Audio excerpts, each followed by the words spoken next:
Spike the Wonder Dog is a really good episode of Rugrats, and this is one that I remember. I actually remembered this one from my childhood quite well. It's the second segment of the 21st episode of the second season.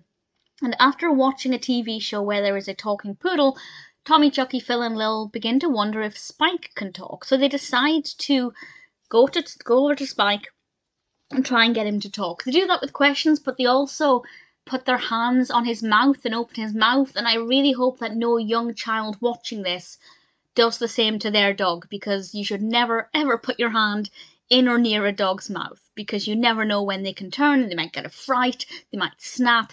I think that was a really irresponsible thing for the episode to do, but thankfully they moved on from that quite quickly. Angelica overhears what the babies are trying to do, and she's just been given a new two-way executive phone, which is basically a walkie-talkie, and she decides that this is a great opportunity to trick the babies into thinking Spike can talk by planting it under a ribbon that she ties around his neck. The babies never seem to question why Spike suddenly had a ribbon around his neck, but fair enough. And she uses this not just to trick them, but to get something as well. And I'll talk more about that in a moment, because I didn't see it coming. It's pretty obvious once it happened, but I didn't expect her to push things that far. I thought she was just going to take advantage of the babies. When I say I remembered this from my childhood, I couldn't remember everything about it.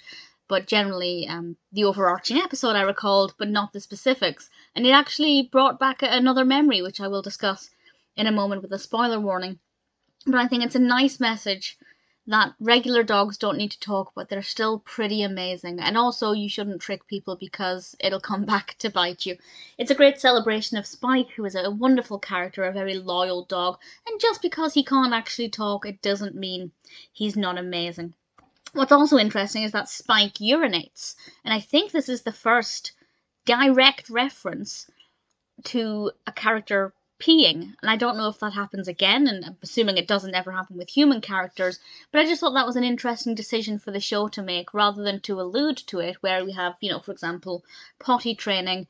It actually happened quite directly, and I thought it was definitely an interesting decision that they made. So, a spoiler from now, I'm going to discuss what Angelica does, how far she takes the manipulation, and also what memory it ignited in me. So Angelica decides not just to trick the babies into thinking Spike talks, but also to get them to bring her some cookies. And they do this. She eats the cookies, and I'd completely forgotten that Angelica loved cookies. And she often demands cookies, and up until this point it hadn't really happened that much.